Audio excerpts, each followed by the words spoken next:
అసలు గుంటూరు జిల్లా కూటమిలో ముఖ్యంగా టీడీపీలో ఏం జరుగుతోంది? Let us watch this inside story.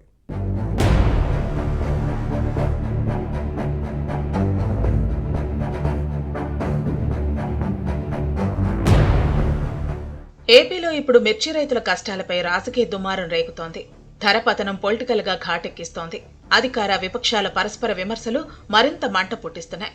ఇక వైసీపీ అధినేత జగన్ గుంటూరు మిర్చి యార్డు సందర్శనతో రేటు పతనం గురించి రాజకీయంగా పీక్ స్టేజ్ కి చేరింది.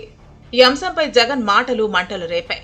తానేదో రైతు జనోద్ధారకుడు అని అన్నంత సీన్ క్రియేట్ చేశారు. ఫ్యాన్ పార్టీ ప్రభుత్వ హయాంలో రైతుల నుంచి సేకరించిన ధాన్యానికి జగన్ పెట్టిన బకాయిలను కూటమి సర్కార్ చెల్లించింది. జగన్ జమానాలోనూ వరికి మద్దతు ధర ఇవ్వలేదన్న విషయాన్ని అయ్యగారు మర్చిపోయినట్టు ఉన్నారనే కామెంట్స్ వస్తున్నాయి. అధికారంలో ఉన్నప్పుడు ఏవీ కనిపించలేదు. ఇప్పుడు సోకాల్డ్ ప్రతిపక్షం అనిపించుకునేందుకు మిర్చి రైతుల సమస్యను నెత్తికెత్తుకున్నారు.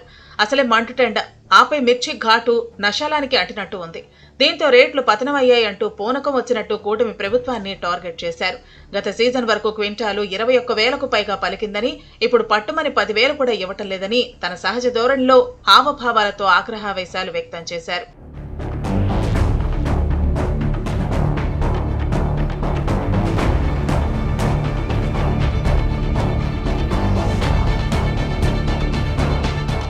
ఇంతవరకు బాగానే ఉంది. జగన్ గొంతు చించుకుని ఎన్డీఏ ప్రభుత్వాన్ని టార్గెట్ చేసినా గుంటూరు కూటమి నేతలకు, ముఖ్యంగా టీడీపీ ఎమ్మెల్యేలకు చీమకుట్టినట్టుగా కూడా లేదు. మనకెందుకులే అనుకున్నారో ఏమో, కనీసం కౌంటర్ ఇవ్వలేదు. కూటమి నేతల్లో మౌన రాజ్యమేలటంతో కేడర్ ఆగ్రహంతో రగిలిపోయింది. ఫ్యాన్ పార్టీ అధినేత జగన్ కూటమి ప్రభుత్వంపై విమర్శలు గుప్పిస్తే అధికార పక్షాల నేతలు నోరు మెదవకపోవటం ఏంటనేది కార్యకర్తలు క్వశ్చన్ చేశారు. కేడర్లో కోపం కట్టలు తెంచుకుంది. చైతన్యానికి మారుపేరైన గుంటూరు జిల్లాలో ఇంతటి రాజకీయ శూన్యత ఏంటనే ప్రశ్న వస్తోంది. గత ఎన్నికల్లో ఇక్కడ కూటమి క్లీన్ స్వీప్ చేసింది. 3 ఎంపీలు, 17 మంది ఎమ్మెల్యేలను గెలుచుకుంది. తెనాలి నుంచి ప్రాతినిధ్యం వహిస్తున్న జనసేన ఎమ్మెల్యే నాదెండ్ల మనోహర్, మంగళగిరి టీడీపీ శాసనసభ్యుడు నారా లోకేష్, రేపల్లి ఎమ్మెల్యే అనకాని సత్యప్రసాద్ మంత్రులుగా ఉన్నారు. వినుకొండ ఎమ్మెల్యే జీవీ ఆంజనేయులు ప్రభుత్వ చీఫ్ విప్ పదవిలో కొనసాగుతున్నారు. ఇక కార్పొరేషన్ చైర్మన్ పదవులు ఉమ్మడి గుంటూరు జిల్లాకు కొన్ని దక్కాయి. వీరిలో చాలా మంది సీనియర్ నేతలు ఉన్నారు. కానీ జగన్ తీరుపై స్పందించిన వారు లేకపోవడం విమర్శలకు తావిచ్చింది.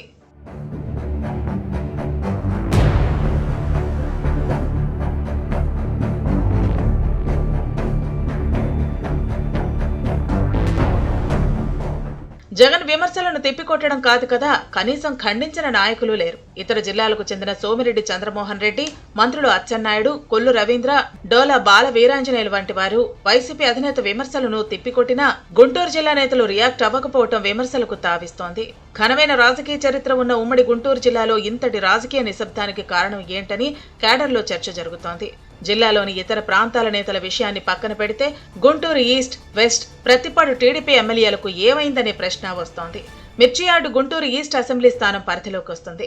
నసీర్ అహ్మద్ ఇక్కడి నుంచి ప్రాతినిధ్యం వహిస్తున్నారు. వెస్ట్ ఎమ్మెల్యేగా గల్లా మాధవి ఉన్నారు. ఇక ప్రతిపాడు నియోజకవర్గంలోని కొంత భాగం గుంటూరు మున్సిపల్ కార్పొరేషన్లోనే ఉంటుంది. ఈ సీటు నుంచి రామాంజనేయులు ప్రాతినిధ్యం వహిస్తున్నారు. కానీ జగన్ విమర్శలకు కౌంటర్ ఇచ్చే విషయంలో ఒక్కరంటే ఒక్కరూ నోరు మెదపలేదు.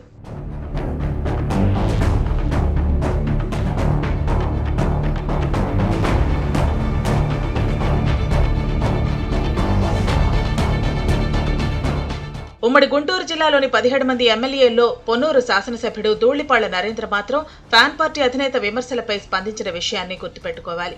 మిగిలిన వారు మౌనంగా ఉండటం కూటమి కేడర్ను నిరుత్సాహపరిచింది. ఇంతటి రాజకీయ స్తబ్దతకు కారణం లేకపోలేదు. జిల్లాలోని సీనియర్ ఎమ్మెల్యేలకు ప్రాధాన్యత ఇవ్వకుండా పక్కన పెట్టడమేనా అనే చర్చ సాగుతోంది. సీనియర్లు స్పందించకపోవడంతోనే జూనియర్లు మాట్లాడలేదని వినిపిస్తోంది. రాజకీయ శూన్యత ఇలానే కొనసాగితే భవిష్యత్తులో పార్టీల మనుగడ ప్రశ్నార్థకంగా మారే ప్రమాదం లేకపోలేదన్న ఆందోళన కేడర్లో వ్యక్తమవుతోంది. ఇదే పరిస్థితి కొనసాగితే వైసీపీ నేతలు ఇంకా రెచ్చిపోవచ్చన్న టాక్ నడుస్తోంది. కూటమి పార్టీ పెద్దలు ఈ పరిస్థితిపై దృష్టి పెట్టి ఉమ్మడి గుంటూరు జిల్లాలో నెలకొన్న రాజకీయ నిశ్శబ్దాన్ని ఛేదించేలా చర్యలు తీసుకోవాలని కేడర్ కోరుతోంది. భవిష్యత్తులో అయినా మార్పు వస్తుందో లేదో చూడాలి.